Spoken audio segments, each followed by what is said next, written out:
नाज़रीन, आज talk talk के पॉडकास्ट में आज हमारे साथ सैयद कासिम अली शाह साहब मौजूद हैं।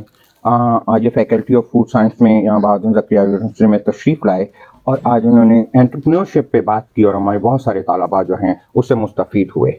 आज इनकी मौजूदगी का फ़ायदा उठाते हुए हम एक अहम जो सवाल है उसका इनसे जवाब चाहेंगे।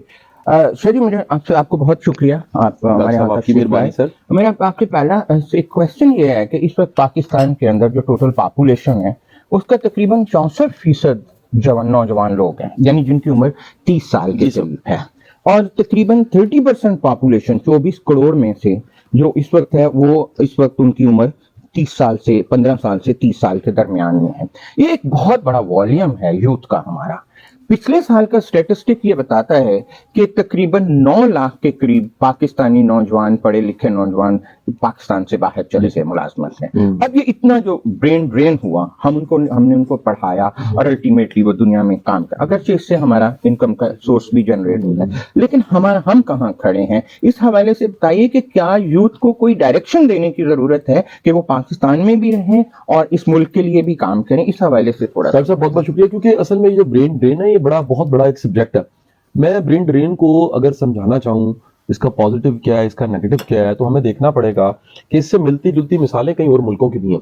अल्टीमेट उन मुल्कों का फायदा हुआ उससे, अल्टीमेट। वो सिंगापुर की मिसाल ले लें, वो मलेशिया की मिसाल ले लें, वो कई ऐसी मिसालें इंडिया की ले लें, क्या वहां ब्रेन ड्रेन नहीं होती? इंतहा की होती है। एंड देखिए क्या हुआ, इस वक्त गूगल का हेड भी इंडियन है, इस वक्त जो है बड़े बड़े जो IT कंपनीज हैं उनके हेड्स भी इंडियन है।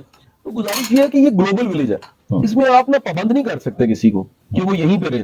हम सारे के सारे, क्या हमने नहीं शिफ्ट किया किसी ना किसी जगह से? मैं गुजरात पैदा हूँ, मैं रहता लाहौर में हूँ और इस मुल्तान में हूँ। आप जितने लोग अब देखेंगे उन्होंने कहीं ना कहीं, कोई गखड़ में पैदा हुआ बड़ा राइटर बना बाद में, कोई अंगा खुशाब से शुरू करता है अहमद अदीम कासिमी बन जाता है, कोई कह लीजिए कि वो गुजरात से शुरू करता है, कोई जेलम से शुरू करता है। ये जिंदगी का निजाम ऐसे ही है। अच्छा, दूसरी बात ये है कि जो मुल्क होते हैं ना उनके हालात से एक से नहीं रहते।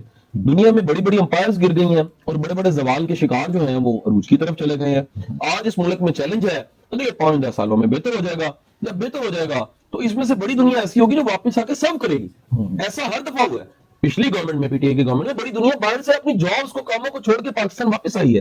तो ये तो खुशाइन है कि लोग बाहर जा रहे हैं इससे मुल्क का। आपके पास देखिए, आपके पास ना फैक्ट्री है ना पार्टी में आ गए हैं, आपके पास एक ही फैक्ट्री है, वो है बच्चे पैदा करने की। तो सर वो क्वालिटी के आप उनको अगर बना के दुनिया में भेज रहे हैं अपने प्रोडक्ट को, और प्रोडक्ट वो रेवेन्यू जनरेट करके पाकिस्तान का भला कर रहा है, तो इसमें क्या गलत है? फिलिपीन आपके पास है जी, ये मुल्क है, उनके पास जो ह्यूमन रिसोर्स है वो रिबोट्स की तरह छोटे छोटे काम वर्क फोर्स की तरह करते हैं, उससे अल्टीमेट मुल्क का फायदा हो जाता है। तो आप जो बाहर जाने वाले तो ज्यादा प्रूव हो जाते हैं। आप में से जितने प्रोफेसर ने PhD बाहर से की होगी उनका एक्सपीरियंस ज्यादा होगा, उनके अंदर फ्लेक्सिबिलिटी ज्यादा होगी, उनके अंदर धर्म ज्यादा होगा, उनको बाहर का एजुकेशन सिस्टम और ज्यादा बेहतर समझ आया होगा, वो ज्यादा डिलीवर कर पाए बनस्बत उसके कि वो इधर ही पढ़े, इधर ही रहे और मुल्तान की हदूद से बाहर ही नहीं निकले। बिल्कुल सही है।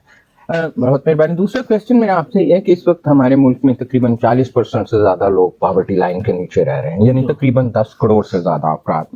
इन लोगों की जो लाइवलीहुड है वो जिंदगी की बुनियादी जरूरियात से भी महरूम है। ऐसे तनाजुर में आप क्या देखते हैं कि पाकिस्तान में तरक्की की जो रफ्तार है या जो पॉलिसीज हैं, क्या हम अगले 10 साल में दुनिया में किसी भी जगह पे कोई मकाम हासिल कर? हमारे नेबरिंग कंट्रीज हैं, मलेशिया है, इंडिया है, चाइना है, इन्होंने पिछले 15-20 साल में, आपका इसमें पर्सपेक्टिव क्या है कि कहाँ पे वो लूप होल्स हैं, कहाँ पे वो स्नैक्स हैं जिनकी वजह से 70 साल के दौरान हम आज तक दुनिया में कहीं भी किसी भी मैदान में अपना नाम पैदा नहीं कर सके? अच्छा डॉक्टर साहब, इसको सबसे पहले तो जरा पोजीशन को समझिएगा कि एक जख्मी एक इमरजेंसी में पहुंचा है, और अगर हम प्लान करें कि इसको अगर बॉडी बिल्डिंग करवाई जाए और इसको एक अच्छा न्यूट्रिशन दिया जाए और इसकी डाइट का प्लान बनाया जाए और इसको बताया जाए कि इसने कार्बोहाइड्रेट्स नहीं लेने और इसे विटामिन की शदीद जरूरत है और सप्लीमेंट लेने से इसके डोले बन सकते हैं, तो इससे बड़ी जहालत कोई नहीं है। हमें सबसे पहले तो उसको बैंडेज करनी है, उस इमरजेंसी में उसकी जो ब्लीडिंग हो रही है वो रोकनी है। हमने एक ड्रिप पानी की लगा के उसका खून खत्म होने से पहले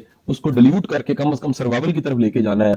उसके बचने के बाद जब वो रिकवर कर जाएगा फिर हमने उसे कहना है कि अब रिकवरी की खुराक ये है, अब तुम बिल्कुल ठीक हो चुके हो, तो अगला गोल बना लो कि तुम्हें वॉक करनी चाहिए और भागते भागते आखिरकार एथलीट में हिस्सा लेना चाहिए और 10 साल बाद आप टॉप भी करना चाहिए आपको। तो मुल्क की भी हालत बिल्कुल ऐसी है, ये इमरजेंसी में सब पड़ा हुआ है, एक मुश्किल हालात है اور یہ بغیر مبالغے کے آپ کو کہوں، یہ میری ذاتی ریسرچ ہے، کم از کم میں نے 3 درجن لوگ جن کی عمر 80 سال سے زیادہ ہے ان سے پوچھا ہے، اتنے بدترین حالات 71 میں بھی نہیں تھے. میں پولیٹیکل حالات کی بات کروں کیونکہ پہلے میں یونیورسٹی میں لیکچر دیتے میں نے کہا انفرادی طور پہ ہم بالکل ٹھیک جا رہے ہیں. میجورٹی کی بات کروں وہ بڑی بہتر حالت میں ہے. ہمارے گھروں میں کام کرنے والے آپ کے لیب اٹینڈنٹ کے پاس جو فون ہے نا وہ بھی اینڈرائڈ فون ہے اس وقت.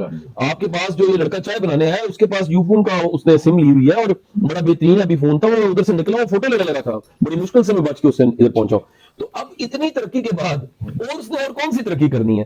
آپ کے میرے پاس ڈاکٹر صاحب 20 سال پہلے موٹر سائیکل بھی نہیں تھی. ایسا ہی ہے. آپ کے اس وقت یہاں چھوٹا ورکر سویپر اس کے پاس بھی بائک ہے.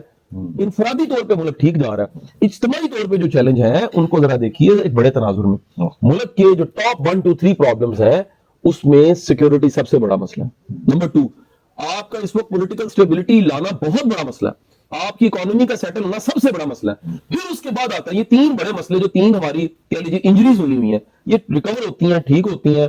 اللہ نے چاہا تو آنے والے سالوں میں بہتری آ جائے. بہت مہربانی. اور آخری آپ کا سوال یہ ہے سر کہ آپ کے منہ سے نکلے ہوئے تمام الفاظ جو ہیں وہ فرمودات کا ایک ان کا ایک ہوتا جا رہا ہے، ایک لیول ہوتا جا رہا ہے. میں چاہوں گا کہ آج کے یوتھ کے لیے آپ کوئی 2 لائنر ایسا میسج دیں جس کو وہ بنیاد بنا کے انسپریشن لے کے کم از کم رول ماڈل آپ کو کنسیڈر کرتے ہوئے اپنی زندگی کے گولز کو سیٹ کر سکیں. ڈاکٹر صاحب کیونکہ یہ اس طرح کا موضوع میں نے ہر لیکچر میں یہ بات کی ہے کہ ہمیں ہار نہیں ماننی چاہیے، لگے رہنا چاہیے اور بالکل چونٹی کی طرح بار بار ٹرائی اگین کرتے کرتے آخرکار کہیں پہنچ جانا چاہیے. دوسری بات یہ اپنا پیشن ڈھونڈیں، اپنا ٹیلنٹ ڈھونڈیں، لکیر کے فقیر نہ بنے، بھیڑ چال کی طرف نہ جائیں. مطلب ریس لائک جو ماؤس ہوتی ہے، جو چوہا دوڑ ہوتی ہے، اس کا اینڈ جیتنے والا چوہا ہی ہوتا ہے. ٹھیک ہے جی، بی جو ہے بڑی بزی ہوتی ہے لیکن مکھی ہوتی ہے آخرکار، 86 آنکھیں ہوتی ہے بیٹھتی گند پہ ہی ہے. آپ کو اپنے آپ کو ڈسکور کرنے کے بعد، اپنے ٹیلنٹ کو ڈسکور کرنے کے بعد پھر اس کے بعد کوئی اپنے گول سیٹ کرنے چاہیے. باہر دیکھنے سے پہلے اندر دیکھو. بالکل باہر دیکھنا ہے تو اندر دیکھو، اپرچونٹیز اندر پڑی ہیں.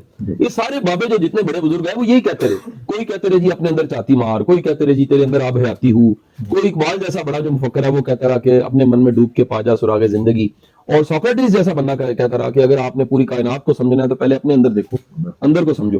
تو آپ اپنے ٹیلنٹ کو جب ڈھونڈیں گے تو اس کے بعد میرا یقین ہے کہ آپ کے راستے ویسے بڑے آسان ہو جائیں گے. بہت مہربانی. بہت شکریہ. بہت شکریہ. آج ہمارے ساتھ سید قاسم علی شاہ صاحب موجود رہے اور ان کی باتوں سے یقیناً آپ نے بہت زیادہ انسپریشن لی ہوگی.